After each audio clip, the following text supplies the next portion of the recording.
ఇవాళ చూసినట్లయితే డిఎస్సి అభ్యర్థులు నిన్న మొన్నటి వరకు డిఎస్సి లేదు, 2 పర్యాయాలు అనౌన్స్ చేసి కూడా క్యాన్సిల్ చేశారు. కానీ ఇవాళ డిఎస్సి పరీక్షలు కనుక మీరు ఒక్కసారి దృష్టి పెట్టినట్లయితే మార్చి 30 నుండి ఏప్రిల్ 30 వరకు ఈ డిఎస్సి పరీక్షలు జరుగుతాయని చెప్పి ప్రభుత్వం నిర్ణయం చేయడం జరిగింది. అంటే ఈ డిఎస్సిలో ఉన్నటువంటి 10 లక్షల మంది ఎవరైతే ఈ పరీక్షలు రాస్తారో వారు ఎన్నికల్లో పాల్గొనకుండా ఉండాలి అనేటువంటి భావన.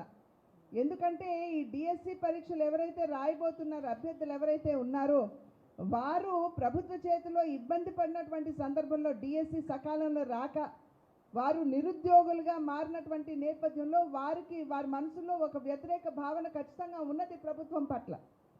కనుక ఆ వ్యతిరేక భావన వారికి వ్యతిరేక ఓటుగా పడకూడదు అనేటువంటి భావనతోటి ఈ డిఎస్సి పరీక్షల్ని మార్చి 30 నుండి ఏప్రిల్ 30 వరకు కూడా వారు నిర్ణయించడం జరిగింది. ఈ 30 లక్షల మంది ఎవరైతే 10 లక్షల మంది ఎవరైతే ఉన్నారో వారి తల్లిదండ్రుల్ని కనుక మనం కలుపుకున్నట్లయితే ఒక 40 లక్షల ఓట్లు ఉంటాయి, ప్రభావితం చేయగలిగినటువంటి ఓట్లు ఉంటాయి. కనుక ఆ వ్యతిరేకతని అధిగమించాలి అని చెప్పి ఈ రకంగా కుట్రపూరితంగా వారు మార్చి 30 నుండి ఏప్రిల్ 30 వరకు వారు ఈ పరీక్ష నిర్వహించడానికి నిర్ణయించడం జరిగింది.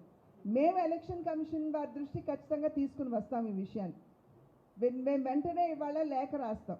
లేఖ రాసి డిఎస్సి పరీక్ష ఏదైతే ఉందో ఎట్లాగో ఇన్ని సంవత్సరాలు మీరు దాన్ని పోస్ట్పోన్ చేసుకుంటానే వచ్చారు, రాష్ట్రంలో నిరుద్యోగుల సంఖ్య మీరు పెంచారు. ఇవాళ మరి ఒక్కసారి ఈ యొక్క డిఎస్సి పరీక్ష మీద ఒక్కసారి దృష్టి సారించమని మేము ఖచ్చితంగా ఎలక్షన్ కమిషనర్ గారికి మేము లేఖ రాయటం జరుగుతుంది అని చెప్పి తెలియజేస్తూ ఇటువంటి దుష్ట ఆలోచన కలిగినటువంటి ప్రభుత్వాన్ని ఖచ్చితంగా గద్దె దింపవలసినటువంటి బాధ్యత ప్రతి ఆంధ్రుడి మీద ఉన్నది. ఎందుకంటే అభివృద్ధి